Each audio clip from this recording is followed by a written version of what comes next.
3, 2, 1. We're live. All right. Awesome.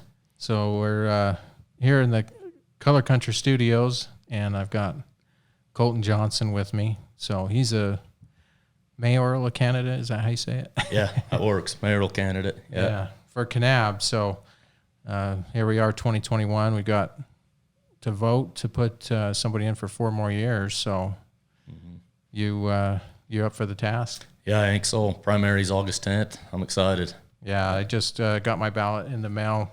Yeah. Saturday, I think. So people are probably already voting, but Yeah. anyhow, we thought we'd sit down and just, get to know Colten a little bit, ask him a few questions, and, see what you got in mind. So, first of all, a little bit, where did you grew up here in Kanab? Yep. Born and raised in Kanab. I'd be 8 generations from Joel Hills when he settled Johnson Canyon. Okay. My kids will be 9. Hopefully they want to stick around too, and keep it going. My grandpa works out on the ranch that Joel Hills settled. Now that my dad's retired, he's out there with him a lot too. Yeah. So it's kind of a cool piece of history that's a big part of our identity, and yeah, we love it here. Yeah, and the Johnsons, obviously a familiar name to a lot of people, and a lot of history here with Johnson Canyon. Mm-hmm. So tell me a little bit about as far as, you're running for mayor, dealing with government, education background. You have some schooling to prepare you for this? Yeah, I went to Southern Utah University in Cedar. Is that where you went to? Did you tell me? No, I went to Dixie. My wife went there. Okay, though. cool. Yeah. I loved it there. I started off I wanted to be an accountant. Thought I was going to go make money, and then I went on a mission for the Church of Jesus Christ of Latter-day Saints up to Saskatchewan and Manitoba. Okay. Kind of a tongue twister, Saskatchewan. And then out there, I kind of realized, I like money, and that's important, but I started thinking, how can I get back to Kanab? Yeah. And have time, and hopefully have time to help my grandpa at the ranch, have time to coach my kids, run for mayor, things like that. And my mom's a teacher, and I fell in love with teaching on my mission. I always wanted to be a coach as well. So when I got back, I started on that path. And I love history. I love social studies. So my major was social science composite. And that's a big major. It's not just history and geography. It encompasses economics. So I took a lot of economics classes, political science, government classes, sociology on top of U.S. history, Utah history, things like that. Yeah. And then my minor was physical education with an emphasis on teaching and coaching. And I got my teaching license there as well. So okay. Mm-hmm. So, yeah, SUU, great school. My wife loved it there. Mm-hmm. So what do you think about Cedar? Oh, I love Cedar. Well, at first it was, it was too cold. And my wife grew up in Kanab too. We met in high school. We didn't date in high school, but we started dating in college, and it was pretty cold for her. But we just about the time we left, we really started loving Cedar. Yeah. It's a pretty good place, good people there. Yeah. Cedar's a beautiful town, especially in the summer, like you say, a little cold in the winter. Summer and the fall's nice. Yep. Yeah. Very cool. So so now I see you, we don't live too far away from each other, but I see you out there with your kids. You're coaching. I know you're volunteering with football, and awesome that you're involved with the community. How are you going to find time? I know you're really busy as it is. How are you going to find time to do this? Yeah, that's something that's come up a lot, and it's a fair question. I help with the football team, and I love that. It's something that I've always wanted to do. And that's a big part of Kanab. Kanab football's a big deal. I love being down there with those boys and with the other coaches. I've always been busy. When I got done at SUU, I got hired on at North Sevier High School, and I taught there for just a year before a job opened up in Kanab. But by November, they'd come to me and asked if I would be the head football coach and the head softball coach. And anybody who's been a head football coach knows that that's a big job. It's a year-round job. It's not just during the season. You could argue they do probably as much as a mayor does. Ask Coach Kornberg, ask Coach Orton, or anybody who's any kids of a coach or anything like that. They know it's a big job. And so I got to work right away on that. Not to mention they also needed me to be a language arts teacher, which isn't what I went to school for. In fact, I hadn't taken an English class since high school because I didn't really like it. So I took a bunch of college English classes in high school to get them over with, and then avoided it throughout college. And then I get hired on at North Severe, and they said, by the way, we need you to be an English teacher for us. And so they sent me back to school, and there's a lot of credit hours. It's about 2.5, 3 years of school that they wanted me to do. And then I got hired on at Kanab. Also, they needed an English teacher. So first thing I do when I get to Kanab is I help with I run the youth football program. Okay. And I go to college again as I teach. I'm teaching. I'm running the youth football program. I'm taking classes to get my English endorsement to be able to teach English in Utah. And in the summer I was working at that time up on Cedar Mountain for the Water Conservancy District. So I've always been busy. I'm used to it. I can do it. I've always coached youth baseball, youth basketball. In fact, I did youth basketball that first couple of years when I was going to school. So I can handle it. I probably won't coach baseball in the spring if I'm elected, or basketball in the winter. So, I'm used to being busy. Yeah. And it's something I know I can do, or else I wouldn't have signed up to do it. And the other candidates are busy as well. They've got jobs. And so I'm not worried about that. Yeah. And I taught as well for 4 years, taught high school right out of college. And I'll tell you, it's a lot of work. I know that. So you get used to putting in a lot of work. You're spending a lot of time prepping lessons. How long have you been teaching now here in Kanab? So in Kanab, I've been teaching. This will be my 9th year in Kanab and my 10th overall, I believe. What subjects are you teaching? So right now I'm teaching language arts and physical education, and every once in a while they'll sprinkle in some social studies classes. There's a lot of social studies teachers at the middle and high school. So okay. Maybe when some of them retire, they'll give me some. That's my favorite subject, other than that and PE. So yeah. Well, like I said, I know you're extremely busy with that, especially when you're doing classes after the fact. That's how it was for me. I was going to school, I was working on my teaching certificate, and then I started a master's degree, which was probably foolish. But you get used to being busy and used to working, and so. When you can do a lot, you can do a lot, kind of, And I'm done with that English. I'm not going to college. I want everybody to know I'm not doing that. So I've got that time. Stuff. I've got time. Yeah. Well, and that's a question I would ask. What,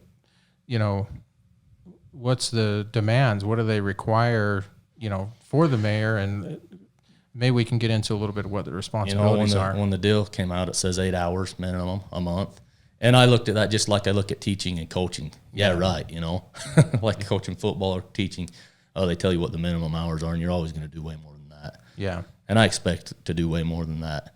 But I've got a schedule that I can free up and do that. And there's a lot of people I'm going to be working with at the city that are great people. You're not in there all by yourself, Right. So well, and it seems like too that the mayor is not the king or whatever that everybody just gets all their marching orders from. How is it the mayor's, what are some of the duties and how do they interact with the rest of the community? Yeah, I kind of view it as you're kind of like a coach, I guess, in the city. You provide direction, accountability when there needs to be accountability. You provide support most of all. The department heads. You work with the city council. You can be an advocate for the town, kind of set the vision or the image of who we are. And I feel like I know who Kanab is and what Kanab is. Also, you're an advocate with the county. You work with the county, and I think there's going to be a lot of that. A lot of the things that the problems we're facing, we're going to have to work with the county. That's the only way we're going to get some of these things accomplished. Okay. Well, we'll get into some of those. Some of the issues. One thing I wanted to ask you. So I keep hearing the people say, "Keep Kanab," but we got to have some context. What does that mean? A lot of people moving in, people outsiders. Not everybody's been here for a long time, like us. We've only been here a couple years. But what does that mean to you, or is that kind of what you think, or? Well, it's a great thing to say, and I agree with it. You just have to know what you mean when you say it. And when some people say it, I just kind of think, I don't know if that means what you think it means all the time. Yeah. The time. I feel like I have a great grasp on that. Being in a multi-generational family, my kids, I plan on them being here, and the bottom line is, when you've been here that long, it's part of your identity, and you have kids that you're planning on being here, your stake may be a little higher, and your understanding and love of the area and knowledge of the area may be a little higher. At the same time, the people that move here have, and the diversity that we get, they have great ideas. They add tons of value. I have a lot of friends that I work with and that I've met that have moved in, and they add lots of value to the community. But as far as keeping Kanab goes, I feel like only somebody who's been here and who has that stake in it kind of knows what that means. Yeah. And it means a lot to me. What a lot of people, I think, don't realize when they move here is that they're part of a bigger region of South Central rural Utah. We have a lot of ties with Beaver, with Enterprise, Parowan, Sevier County, Panguitch, all those little towns, Paiute. They're family ties, they're historical ties. We got ties through high school sports, youth sports, rodeo, agriculture. We have the same culture. And Kanab is starting to feel, I'm talking kind of to the local families. Maybe some of you felt this way when you've gone to those towns. You might think, man, this feels like Kanab used to feel a little bit. And I'm kind of sick of feeling that way, kind of like the weird cousin, I guess, a little bit, if I can say that. But, I want to keep Kanab, but I also want to bring Kanab back to fit in with the culture of the area, and to feel that way again. And I think we can do that, but I think we're kind of at a turning point for that as well. Yeah, that's something that we've noticed, being here just a short time. My family, multi-generational Southern Utah family on the other side of the hill, Parowan and Beaver and those areas. But yeah, we've noticed a difference here in Kanab, and obviously the tourism affects everyone, and that's probably a big part of it. Yeah. But I think there's a lot of things we can do. Yeah, so. And we're a tourist town. We always have been for a long time, and so it's going to be that way. And where some of those other towns I mentioned don't rely as heavily on tourism. But we talk about preserving our heritage and saving our heritage. And sometimes I think people might think that means throwing a Lone Ranger on Main Street or making Main Street have this Western facade or whatever. And that's not how you preserve your heritage. Yeah, you got to preserve you really got to preserve the families, the people that made it what it is. If you lose those families or people that have similar values, and those demographics, then you lose your heritage. Then you lose your culture. Right. If families can't afford to come back here, or if we change to the point where they decide they'd rather be in Beaver or Sevier County, which I feel like sometimes happens, then we start slipping, and it feels like we've kind of sold a lot of the farm, and it'd be nice to kind of get some of it back a little. And hopefully I can help I know I'm just one guy, but hopefully we can all get involved and kind of steer us in that direction. Yeah. Well, it takes a leader to be able to do that. So I figure we picked three of the top problems facing Kanab, which is tied into what we're talking about. Number one is that growth. You've touched on some of that, but how, we're experiencing growth, but we're having problems with it. What do you think we do? Some of the other candidates have mentioned we're going to grow. There's nothing we can do to stop it, and it's not necessarily always a bad thing. To me, a good indicator of growth is as the town grows, the school grows. And that's not necessarily happening. And you've seen towns kind of like, I feel bad for Escalante. Used to have kind of a good, proud culture, and I love it over there. I had ancestors that settled over there. But their school has shrunk a little bit, and we don't want that to happen. We want to keep those family values. Right. And the only way you do that is continue to have the demographics of young families that share the same values that you have. Right. And the only way you can do that is to bring jobs that they can afford, where they can afford to come here and raise their families and have a good quality of life here. And we're not just growing. I mean, tourism is growing. It's kind of putting a strain on our infrastructure a little bit. And so we got to find ways to deal with that growth. With streets, roads, sewer, water. And we're doing a lot with water. We're doing a lot with all those things. And hopefully the county might be able to help us with that, because they get a lot of tax money with the the TRT tax, the transient room tax. And we're Kanab is the biggest municipality in the county. Right. And we take the brunt of that infrastructural load, I feel like. So we may need help there rather than putting money towards marketing more tourism. Right. We might have to build our infrastructure so we can handle more tourism and so that we can grow the way that we want to grow. You know, when you moved here, you're kind of one of those, you got kids, you got roots in southern Utah. That's kind of the demographics we love to have. You fit right in. You're used, you know, you're part of that culture and stuff. Right. And it's great when we get people outside too with different ideas and diversity.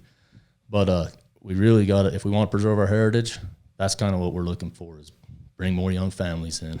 Yeah, we've got to, I agree with that in the sense, like, we've got to preserve the heart of Kanab. And that was the thing for us. We had a hard time getting over here. It was really hard. You know, I had to sell my business and sell our home, but finding a place to stay. We lived in a travel trailer for 15 months, and it's because there were no rentals, and you know, finding work was tough. I worked full time doing tours, and you know, that took care of our basic bills. But luckily, you know, we were only paying, I think, $450 a month at the RV park. But yeah, it's a challenge to grow. So how, you know, the jobs that are available now, I mean, fast food and these restaurants, you know, we need people to fill those jobs. Yep. But we've got to produce, you know, what other types of jobs? I mean, what can we do? I don't think people are moving here to flip burgers or pet cats and stuff. You know, they can't afford to do that. Right. But their high school kids can, or maybe a spouse takes on a second job, a secondary job, and that's awesome. So to me, the answer with housing, with growth, with filling jobs with employees, filling the restaurants with employees, is to bring in young families. And the only way I can think to do that is we have to diversify our economy. Yeah. I'm not saying go away from tourism, but look for other things. We incentivize tourism. We spend tons of money on it. Maybe it's time to go look for other things. And when we have opportunities, we can't chase them away. When there's opportunities for other growth, we can't chase it away. And I feel like we have done that in the past. I want to look at what other communities are doing, rural communities. Beaver has a pig farm. You know, Beaver and Milford, there's a pig farm outside of them. Sevier County's got a turkey farm. I'm not saying we do that. I'm just saying we can look at things that other people are doing to diversify our economy and maybe try to get some of those things here. Those blue-collar families, they're salt of the earth, and that's the Kanab I grew up in. A lot of white-collar families are able to move here pretty easily, I feel like, and we can keep targeting those white-collar jobs as well. Right. But we can't shy away from the blue-collar jobs and all those good families. We don't want to miss out on them. Yeah, and I think that's a really important. I mean, we look just south of us in Fredonia, and you know, Fredonia is really struggling, and it's because a lot of those blue collar jobs were removed.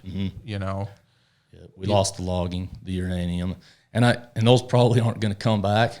You know, realistically, so we got to look for other things. Right. And that might be easier said than done, but we at least got to try. And I feel like we can work with the county. We're going to have the county's help on that. Yeah. And get ideas from all kinds of people, from people who just moved here, from everywhere, California, back east. They may have ideas that help us.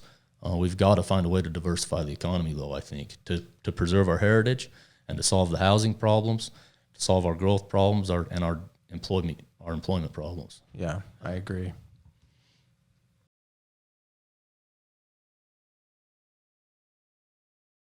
Could help them. And it was like a grant through the CEBA program. And part of that, you'd ask them kind of some of their opinions. And I was surprised that a lot of the opinions that I got, even of some people who had motels or restaurants or tourism-based businesses, they were saying we've got too much tourism than we can handle right now. That was a common response, and it kind of surprised me that even people in that industry were saying, well, hold on for a second. Really? You know, and so... And what was this again? So this is the CEBA. So CEBA is Center for Education, Business, and the Arts. Hopefully I got that right. Yeah. Acronyms confuse me. And the BEAR survey is the Business Expansion and Retention program. And so it was a grant to help rural I believe mostly rural communities in Utah. And I think it comes down from the state. I could be wrong about that, but that was the survey I conducted. Talked to most business owners in town. Some people might remember me talking to them. Some of it was like 15 minutes, and some people we had a good visit. Yeah. And I got a good feel of what people wanted, and I kind of came out of there feeling like most people feel just like I do. They they want the same things I want. They care the same way I do. Mm-hmm. And it was a good experience. It was great to go meet everybody. Oh, that's cool. Yeah, it's interesting. It'd be interesting to survey and see. I know here, and you've worked with me, the Kanab Tour Company, Yep. as a tour guide in the summers, right, when you're not teaching. And it's pretty, I know the tour company here gets really stressed. There's a lot of people that come through here. Yeah. And, it's great because they're growing and we're happy for them. But it's some of these businesses are probably getting pretty stressed by this too. And the tour company, I think, is able to handle it easier than restaurants or hotels, probably. And it's great working here. It's a fun job. I like to share the area with people, as long as it's not too much all the time. You got to keep some secrets, I feel like. But it's a great job. I love meeting people from all over the world, and I'm proud. I'm so proud of this area that I can't help but enjoy sharing it with people. Yeah, that's for me when I take people out on tour. I don't go as much now, but for a year there I was full time, and it's hard because I end up selling people on Kanab, and then I think, oh no, I can't. Not everyone can move here. Yeah, so. Sometimes you're a little torn on. Yeah, but some of the people we meet are pretty awesome. They're a lot like us, and if they show up one day deciding, hey, we went on a tour and brought their little family here, heck yeah, Yeah, bring it. Yep. Yeah, I agree. Yeah. So we've covered kind of the three main topics. They're all Related. tied together. Yeah. So growth, housing, jobs, and employees. Let's go back to maybe to housing. Mm-hmm. What do you see as the situation that we've got right now? It's definitely affecting everyone. There are houses coming in. I think there's some multi-family apartment type buildings coming in. That's hopefully going to help. Mm-hmm. But in the end, nothing's going to help if there's not jobs where people can, afford to get in those houses. Right. But maybe zoning can help as well, make it easy to develop some of these things. And maybe there can be areas where we have more modular homes or mobile homes like we've got out in the ranchos. Something to help people stay here. And I know, like when you first moved here, you mentioned when you first moved here how it was a struggle. Luckily, we were able to have an awesome landlord that gave us a great deal, and we were there for 3 or 4 years, maybe longer. I can't, 3 or 4 years while we were trying to find a house in Kanab. And even back then, we thought, man, are we ever going to be able to afford it? Right. And then we just kind of jumped in and got in, and a good thing we didn't wait because it's blown up. The housing, it'd be hard to get in the house we're in now. I think if we, you know what I mean? So it's for sure a problem. And the only way I can think to combat it is bring families in. They start building houses. Maybe it takes some pressure off of the available houses. Maybe some of the people that have vacation rentals say, and maybe that gets saturated too. And they say it's time to just sell to a family here or rent long-term, things like that. And hopefully the market just kind of can, if we can diversify the economy, hopefully the market can kind of work everything out. Because I hate to see government get way too involved in everybody's lives and rights, property rights and everything like that. Yeah, and that's a challenge. I understand that. There's a part of me that says let people do what they want with their property. And then on the flip side, we've got to preserve our community. Yep. We're sacrificing the future of the community for money right now. And I get it. It's a challenge. I was looking at Airbnb, and you can look on VRBO. Yep. At times I've seen, I want to say almost 400, and I know some are listed on both. Yeah. But almost 400, houses. Yeah. That are up for rent. That's pretty crazy. As vacation rentals, not as... Yeah, as vacation rentals. Yeah, exactly. And so if you take that number, say there's 5,000 people in Kanab. Yeah. And 2 to 3 people per household. Yep. you're talking around 2,000 available houses, and it affects it. There's no, I know that people have said that there's numbers and it shows that it doesn't affect the housing market. I think it has to, right. And hopefully I can get in there and I can see the numbers the way they're seeing them, maybe, but I can't imagine that it doesn't affect it. And it affects the feel of town a little bit too. Yeah. Instead of neighbors, you have strangers. We had our cat taken from some people who were down here volunteering at Best Friends. And we contacted the owner who lived in Washington State. They confirmed they took our cats and weren't going to do anything about it. Said we should have kept them in the yard. And cats don't really work that way, but, So it's just it's a challenge with property rights. Right. But that's a tricky one, and it's been talked about a lot. But I feel like if it's an issue, then we still got to talk about it. I lean towards property rights. I'm always going to. I lean towards the Constitution and property rights. But we do have zoning and planning for a reason. I mean, otherwise, if we were just going to go property, what would be the point of zoning and planning committees, Right. So as long as it's an issue, it can't hurt to talk about it and think of ideas. And to me, there is a difference between a vacation rental where the owner lives in town or lives on site. There's a huge difference between those Airbnbs like that and when they come and live out of state and they sit on it until they can sell the house for, a huge value, and then that increases the value of all the homes around it and makes it even harder to get into homes. So yeah, and I think you're onto something there. And at the end of the day, it sounds like you're familiar with the issue. I think everyone in town has an opinion on it. Yep. And you've got to be open, and once you get into this position, if you do, you've got to be able to see both sides and make adjustments. Yep. Regardless, I think we've got to address it. It's got to be a careful decision, and I know a lot of people don't want to, because they're making a lot of money, and that's understandable. And so, part of me thinks you got to get it while the haze, while the sun's shining, but at the same time, you got to think about your future, and we both want to raise our kids here. Yep. And we want the school, like you said, the school needs to, if the community's going to grow, the school needs to grow. Yeah. That's an indicator of good growth, the type of growth we want if we're preserving our heritage, I think. Yeah. And the vacation rentals, man, because it could be someone having a rental could be the income that allows them to stay here or to get in a home here too on that side. So you don't want it to backfire. But there's zoning and planning, we got to find a way to be fair and not just pick and choose. I know out to Johnson Canyon right now, I'm going to bring this up. Almagiri is looking at Dairy Canyon right across from the Gunsmoke movie set. They're looking at glamping there. That's what they're selling it as, is glamping. I don't know if they sell it as that and then they bring in a restaurant and a big hotel, and that's going to change Johnson Canyon. And when they need to change the zone from an agricultural zone to be able to do that. And there's a reason we have zoning and planning. That's going to change this area big time. There's a lot of commissioners that ran on preserving our heritage.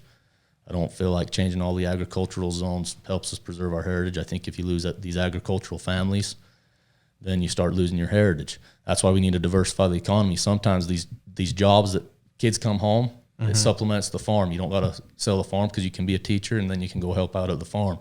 When you retire, you can kind of help. You get to that point where you can do it now, and then hopefully you're same. That's how a lot of these farms have stayed in the family. Right. So I don't know. I kind of went a totally different direction right there for a second. But with that whole zoning deal, I know that there was a guy that wanted to do glamping at the mouth of Johnson Canyon, and I don't think they permitted that zone change. I could be wrong on that, but it's hard to pick and choose on those things. To me, we gotta find a way to be fair, and with the vacation rentals, it's kind of one of those situations. But we got to keep talking about it if it's an issue. We can't just tell people to shut up and be quiet about it if it's still an issue, I don't think. Yeah, and I think you brought up something, though, where if it's people in town, there needs to be some thought process of whether we allow, people outside. It's fine if they want to invest in property and land and homes. Yeah. But to have them just, have vacation rentals, I don't know. Maybe that's kind of taking advantage of our situation and their situation. Yeah. I don't know how you enforce that though, and I don't like government I don't like the government in Fort. Like saying with this Almond Gary deal out there, it's going to affect Johnson Canyon a lot. But so your principles kind of run into each other on property rights, and then your love for the area. Right. That's gonna. Well, I guarantee you, there are probably a lot of people in this area familiar with Almond Gary. Mm-hmm. I had a roommate in college that worked there for 3 or 4 years, and if something's put in, well, some of the money may benefit the economy may take a boost. The people in Kanab will not be involved in that development not very much. Unless they're an employee. And I don't know how the guests are going to handle the agriculture. Right. That area, there's going to be the traffic that's a windy road in some spots. The traffic is going to be different than they're used to. There's going to be cows and everything that comes with them. There's going to be noises with the farms. Oh yeah. There's going to be lion hunters with their dogs. There are. Right up to the back of that, there's going to be deer hunters. There's going to be trappers. It's different than where they're at now. Oh, I don't know if it's a very good fit, and that's a county issue, but I don't really care as a citizen and as the mayor. I feel like I can be a voice for that and advocate, and I'm going to. So, well, yeah. I think. Let me see here. Okay, so to kind of to shift gears a little bit, in the forum you mentioned the youth rec programs. Yeah. And on the way over here, you talked about the gymnasium and some of the issues there. What do you have in mind for the youth there? That's an important area for me. It's where I've spent most of my volunteer time. I've run the football program when it was part of the county. I've coached basketball, coached baseball. Use those facilities. I see, and not just me, lots of people see what needs there are. And it's an important area for a lot of people. I would like the city council, city manager, if I end up not being the mayor, the future mayor, the county commissioners, the county to know that a lot of their constituents care a lot about this. It's a source of pride for us. Our kids are a source of pride for us. If we want to kind of fit in with those other towns that we fit in with, then that needs to be a priority. And where we spend our money kind of is a reflection of where our priorities are. Yeah. Is it the tourist? Because that's what it feels like. Or is it our youth? And I'm not even talking about opportunities to have fun. It's easy to have fun in Kanab. As a youth, my kids go hop up on the squaw and climb around out there. They head down to the creek. They head out behind my dad's in Cedar Heights. We go out to the ranch. I mean, you can find ways to have fun. We've got a pool. We've got the park, and those are awesome facilities. I'm talking about opportunities for development where kids can learn skills, where they can learn to be part of a team, where they can learn life lessons through sports and other activities. That's what I'm talking about. And the biggest needs that I can see is a gymnasium, number one. We have one at the old high school, the old middle school, but it feels like it's kind of turning into the wave lottery. We are able to use it. To me, it needs a little bit of work if we're going to use it. We ought to be able to take some pride in it, help the floor out, get some pads on the backboards, Right. Just show that matters, because it does matter, especially if we're going to invite other towns here and they see it, But with the wave lottery, I kind of started getting the feeling, and it felt like they were kind of bugged we were there sometimes. I don't want to. It just kind of felt like that with texts that you'd receive as a coach and things like that. And I just wondered, there's that cowboy on the wall. It's kind of sacred ground, that gym is. To me, I heard stories. There was a state championship one there. I heard stories about it growing up. And that might sound silly, but for those of us that have grown up here, that's a special place. And are they going to paint over that cowboy and throw a granola bar up there or something and just push us out, So it's important to us. And we need more gyms than just that. Right. If we could get 2 or 3 gyms, and I think we can find a way to afford it through grants. Maybe the county can help us. A lot of that TRT money, I'm trying to figure out where that goes and how it's spent. I've called some commissioners and and city council members and haven't heard back from them yet. I've left messages trying to figure that TRT out a little bit. But my brother is an accountant up in Price, and they audit counties. That's what his firm does, and he's explained a little to me. And from what I can tell, we're taking a lot of that money to market tourism, and some of it is required to. It has to go to that. Right. We're taking way more than we need to. And tourism, I mentioned this in the forum, happens on its own kind of anymore. Right. It would honestly be hard to kill. And you can't really lie to us and say that's not the case. I mean, we all try to eat at restaurants in town. We all try to go to the store. We all try to drive around town. We all know about Instagram. I'm a tour guide. I ask people how they found out about us. They want to come to Zion, and then they get on Instagram and they see some things. They're going to stay in Kanab. So my point is, I don't think we need to spend as much money on marketing tourism anymore. Right. And some of that can go to our infrastructure, roads, sewer, police stations, and our youth. And I don't think it would be too expensive to get some gyms built and to get some lights on the baseball field. Though the tournaments that we hold on the baseball field fill the hotels. We could hold more tournaments than we're holding. But we got to have lights. I would, and I can jump in here and say, I grew up, my dad was an athletic director, a coach. He taught high school for 35 years. Yeah. He's turns 80, and he just barely retired from taking care of a really popular baseball field up in Salt Lake. So I grew up in the AAU programs. I helped my dad run tournaments. He would fly all over the country and run baseball tournaments, Florida, Minnesota. He's been from coast to coast. Yeah. And I'll be the first to say I was surprised when I moved here how few baseball tournaments, how few basketball tournaments. Mm-hmm. I think you're absolutely right. Especially in the winter. I mean, you have teams that come down to St. George, Mesquite, Vegas, and they put them on those fields. Mm-hmm. And it's a little colder here in the winter, but you do basketball tournaments. Yeah. Families would love to come here, and they love it. That's a great boost to the economy, especially in the winter when our tourism slows down and the restaurants want those in. So I think that's a really good way to help supplement that. It's a huge way, and people come here, and you're talking to them, you're coaching against them, you visit with them on third base or whatever, and they say, "Man, this is the coolest baseball facility, or could be the coolest baseball facility in Utah. It's got just the location." Right. And coming to Kanab is awesome. We bring our razors down. We bring our camp trailers down. And so those guys are filling some gas tanks up too. Yeah. And then they're spending some time here. And if we had lights, we could hold some more legitimate tournaments. And then they mentioned things like, if you can maintain your fields, pick the weeds. We can't hold a tournament and have weeds. And I know if you don't get it, you don't get it.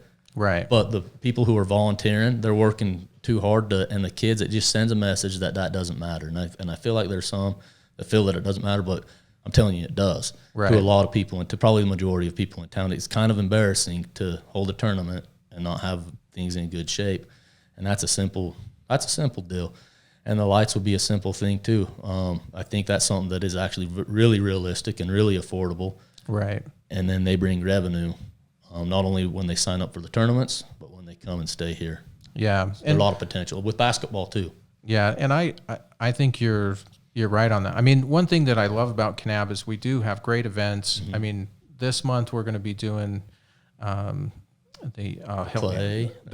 plays going on, and the Western Legends. Mm-hmm. In February it starts County Fair, all that. Yeah, County Fair is coming up this month. Yeah, we start off in February with the balloons and tunes, and then it feels like almost every month there's something great. Yeah. But you're right in the fact that there's not a lot of youth events and youth programs. Those are kind of musical festivals, and the tourists that just happen to be here, other than the people who came specifically to participate in that event. Right. But I think this heat stroker, I've looked at these events, and the heat stroker, I could be wrong, but I feel like it's bringing in more, and we can make that thing bigger, and we can have 2 or 3 of those. Well, basketball and volleyball. I was just up at Richfield, and there's like 90 teams, and they've got they've got the Sevier Valley Center. We don't have that, but we could still have something to where we could have volleyball tournaments, dance competition. I mean, it's not just basketball and baseball. It's gymnastics.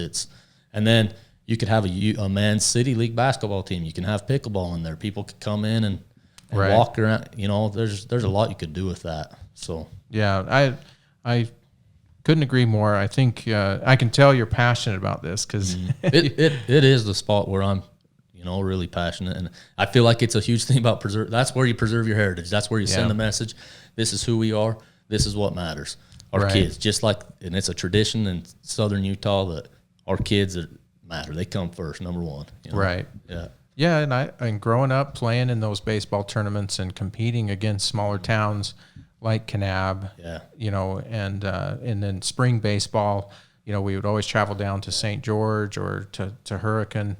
And, there's no reason why Kanab can't be looped into those teams. Very easily. Like you said, teams and people, they're going to load up their side-by-sides and they're going to spend money just like the tourists. Yeah.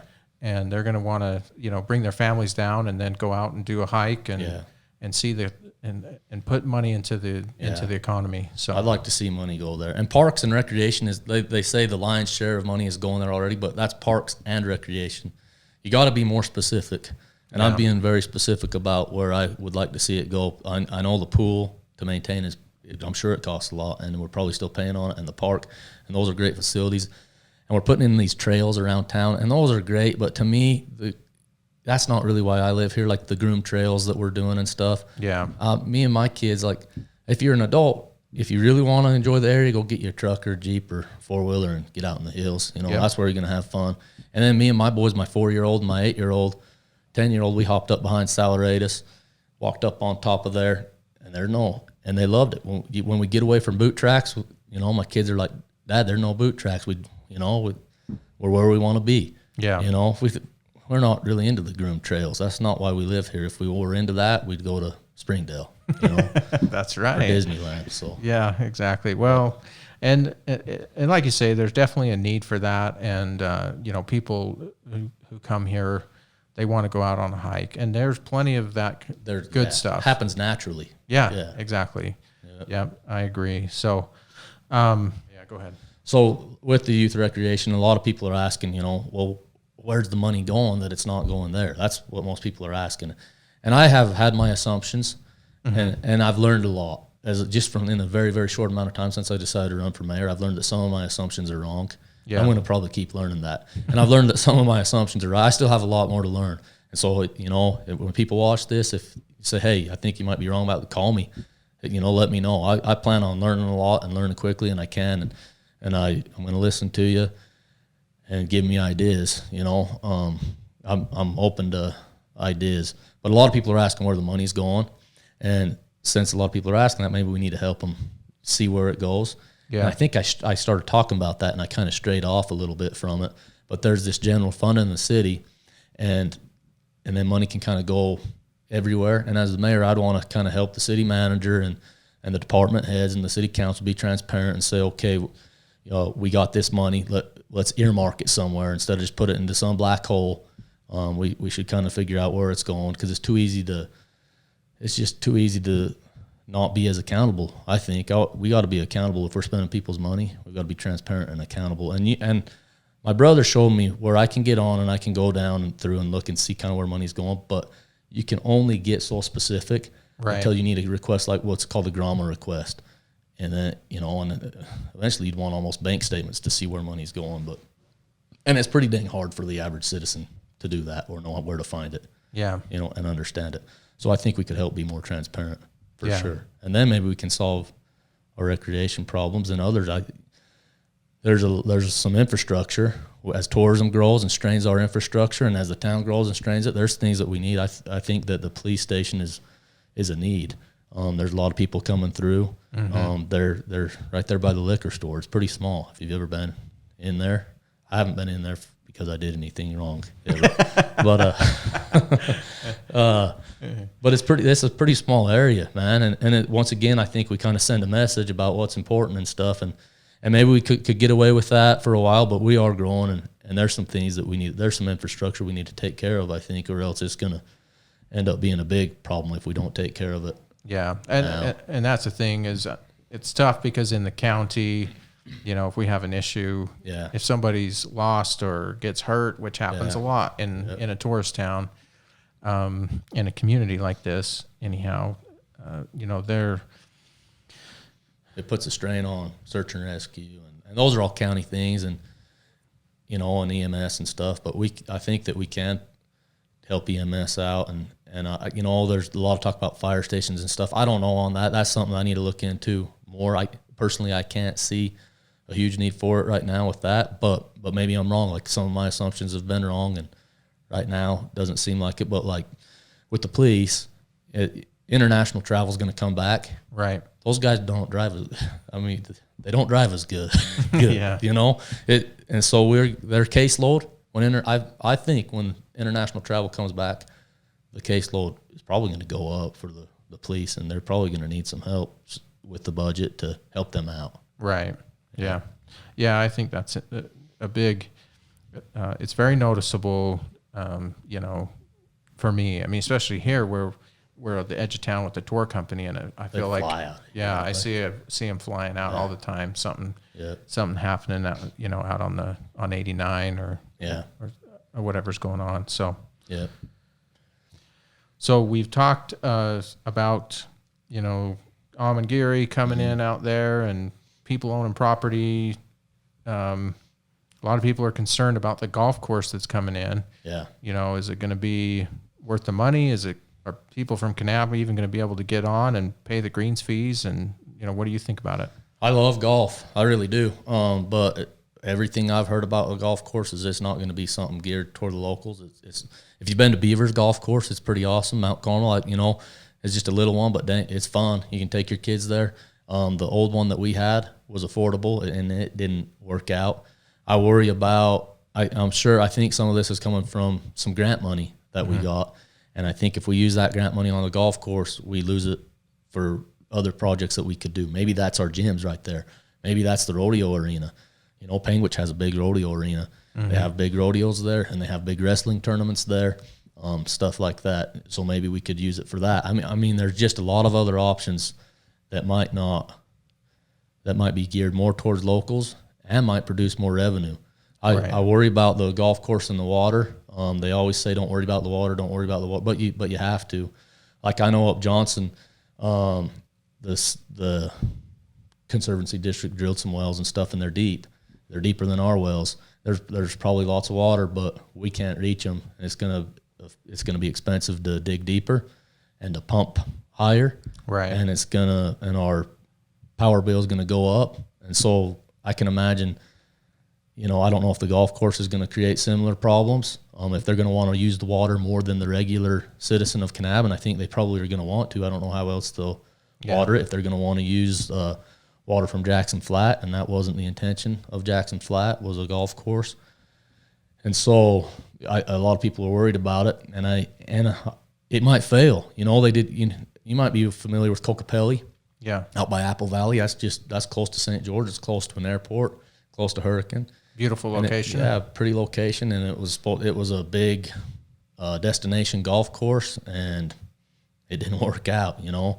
And I don't really want us to be a Jackson Hole destination or a Moab or a Park City or a Springdale. That's the last thing I want. That's kind of one of the main reasons I ran for mayor, is because I feel like we're at that turning point. I feel like there's some people that want to see that. I don't know if they tend to make money or what, but from that happening, but I don't want to sell the farm, you know. Yeah. So that's where I stand on the golf course. I think that's you know, a good way to look at it. And in my eyes too, we've already had a golf course here that failed. Now this one may be different, it may be nicer, however you want to spin it. But I just think there's too many issues. And like you said, if they're getting it from grant money, it might be better spent and better served to the community. Grant money is our tax money. Really, it really is our tax money. Yeah. So, and it's an opportunity we have to get some of our taxes back and come back to us, and be a shame if that's where it went to. If it was a golf course that was going to be kind of local, I'd be kind of excited about that. But I mean, you still get the water issues and stuff, but it would at least be a little more exciting for everybody. I think I haven't heard a ton of people that excited about the golf course, really. Yeah. You know, I don't even know, you know, I don't know anybody who golfs in town. That's the other thing too. I think about the tourists that come in, people that we're taking out to White Pocket or Peekaboo, and they ain't going to golf. They're not golfers. Yeah, most of them, the huge majority aren't. I have friends that golf. I golf with them. I'm terrible at it. It's embarrassing for me sometimes. They might be mad at me for my position on this, but you know, that's just kind of how I like to golf with them. That's just kind of how I feel though on the golf courses. It doesn't seem like something that's going to be in our favor for us. You know, I want to wear my boots and jeans on a golf course like I can in Mount Carmel. You know, that's the kind of golf I like. Yeah, yeah, exactly. I saw a group of kids up there the other day, and they had a 12-pack, and they were out there to have some fun, and they weren't dressed for golf course etiquette. Yeah, but it's good to see. Yeah, exactly. So, yep. Well, it's been good sitting down with you. Fun going over these topics. We think about Kanab and the future of Kanab all the time. My wife and I, we talk about what's going on, and we try to stay involved. And I can say this. So one thing, we live close by to you, and I know you're busy because I'm always trying to get you to go out hunting with me. Only happens once every 5 times, but I know you're dedicated to your kids. So when you're talking about putting effort and money and protecting our kids and supporting them, I know that's what you do with your kids. Yeah. And I know you're dedicated father. I know you're dedicated to your wife and to this community. So I think you've got some good ideas. You'd be a great fit for the city of Kanab. And any last thoughts on, why you think you'd be a good fit, or why you think they should vote for you? And by the way, get out and vote regardless. Yep. Or do your ballot that was the mail-in. But let them know why they should cast a vote for you. Yeah. First, I want to thank you for having me. I appreciate that. I got to thank my wife too and my kids. This just kind of happened, and I knew she'd be cool about it. My wife Jessica and Monty Ty Lane, and Fallon just turned 2 yesterday. We had a birthday for them, so I want to thank them. They've been cool about it and supportive, and I want so thank you guys. But I kind of lost my train of thought thanking those guys. That happens to me. Why would you be the good candidate? Oh, yeah. I know what keeping Kanab means. I know what keeping Kanab cowboy means. Yeah. We plan on having that ranch in our family for generations to come. You can talk to Monty, my 10-year-old, about the ranch, and he feels the same way. And about Kanab, man, those boys, and Fallon, she's pretty little, but they're Kanab cowboys. They're proud to be from here. And that's what I think the mayor, that's the biggest qualification. I think I'm qualified as can be education-wise, experience with the volunteering that I do. And I don't mean this offensively, but I mean, if the other candidates can do it, then I can do it. If people in the past could do it, then I can do it, and I can do it really well. So I know I'm qualified in it. But the number one qualification is that you want to do the right thing for Kanab. The Constitution lets us have local government because locals know best what to do in their towns, and they care the most. They care the most. That's right. And I know the other candidates care, but I just feel like my vision for Kanab is really pure and comes from a sense of just a care and knowledge and passion of the area and care where it's going in the future. And I feel like I can do a good job helping the department heads and the city manager be accountable and supporting them where they need support, and listening to them and helping direct things there. And I feel like I can be a great voice for an advocate with the county and with the state and on issues that come with that. So, I'd encourage everybody to get out and vote. Thanks for listening. If you watched, it's August 10th. It's coming really soon. And give me a call. I'm going to give you my number. I'll post it on Facebook. But I've reached out to some people, left messages. If you're one of those, call me back. I want to hear from everybody. So, get out and vote. And to the other candidates, we got some great candidates. I want them to know how much I respect them for doing this. It can be a dang scary thing. I realized that quick at the mayor forum. Holy cow. So it ain't easy to be the man in the arena.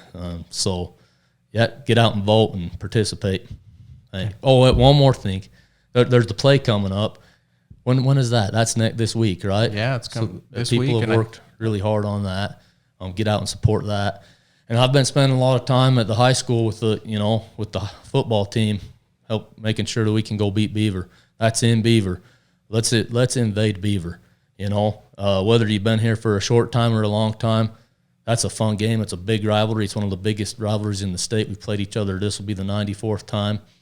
and we haven't got them for a while, but we're going to right here. So let's just have a red invasion coming into Beaver. Go Cowboys. That's right. Yeah. I like it. Yeah, my see, that's tough for me because my mom. I spent a lot of time in Beaver. Yeah. But now I'm here. I gotta pull for the Cowboys. Yeah. So we got some good Beaver family. You know, we got a doctor from Beaver. He's awesome. What an awesome family.